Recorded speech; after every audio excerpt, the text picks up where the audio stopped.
So in time, over the years, from when I was a kid learning the stories, the years, now I have my own kids growing up, and our own concerns, and I'm at the age, just about now, the same age my father was when he died. And I think back what it was like for me years beforehand, seeing my dad as an old adult from my eyes of a kid. Didn't think of myself that way, of course. But today, my daughter is the age I was at the time. And I certainly had my perspectives. And I saw the problems he had, the things he had to face. And I didn't understand them all, because I didn't have them myself yet.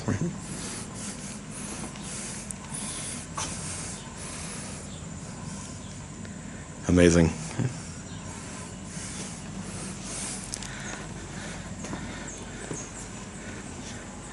So what is it like when you become your father? It's always the joke among the women, I think, that they become their mothers. I'm living my father's life in a way. I need to occasionally remind myself that I'm not him.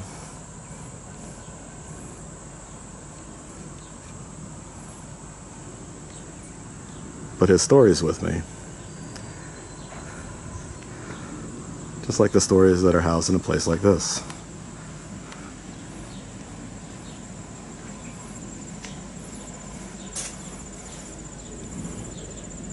And the messages are in some way or another applicable to everyone. If you read them and your mind is open.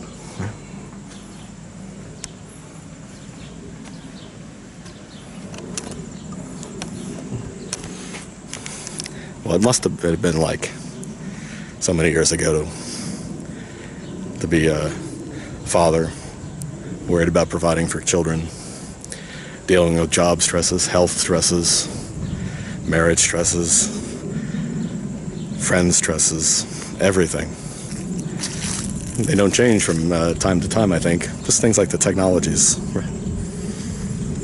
So now, watching the internet, and I'm seeing privacy and everything should be done for different communities, for people to find themselves, express themselves, hide themselves, find their peers. Because ultimately, they're breaking the social norms, or the norms haven't caught up.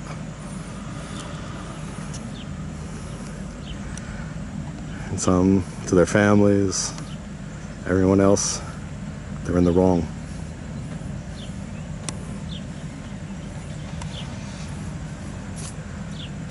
And I'm not necessarily one to say. In some ways, I'm about as normal as anyone.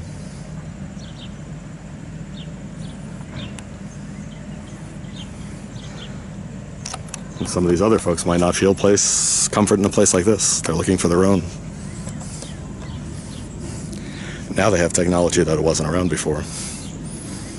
And that same technology can be used to hide any other kind of activity. I've seen it for years. I stepped away from it. But now, like my dad, I have to feed my family. And the skills that I picked up over the years, they're the ones that are in most high demand. In a place like this, though, is different. What would your skills be if all those other things disappeared, all the technology, and you found yourself living in this kind of environment? Who would you be? How would you contribute? How would you prove value to the group? It's a challenge. Would everybody adapt? Would people fall behind?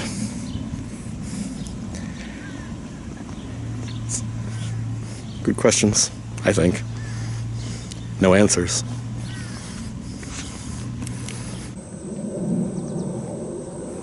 So really, is there a place where I can take my thinking, causing all the problems from day to day, a place I can take it, put it, sacrifice it, believe that those things will be taken away, the burden lifted.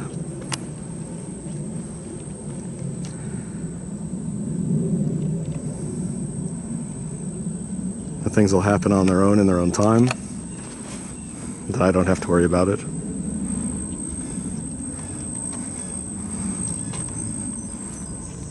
That the people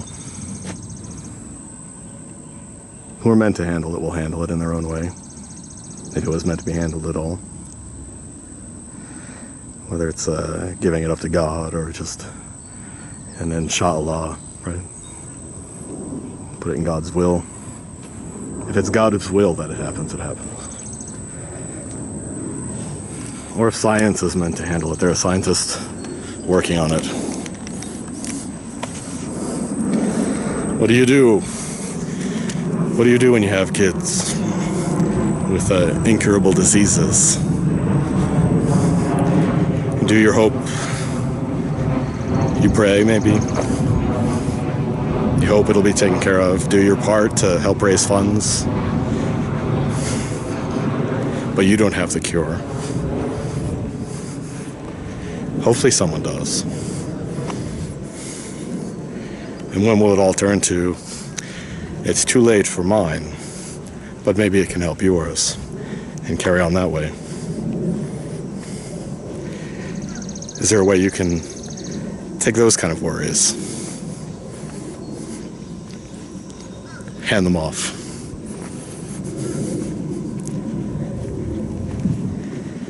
or are they yours?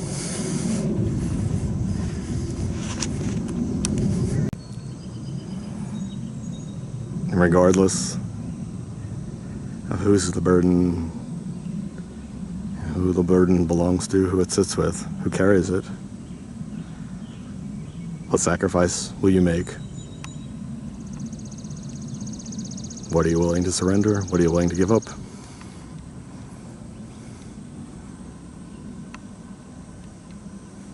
How will you find peace?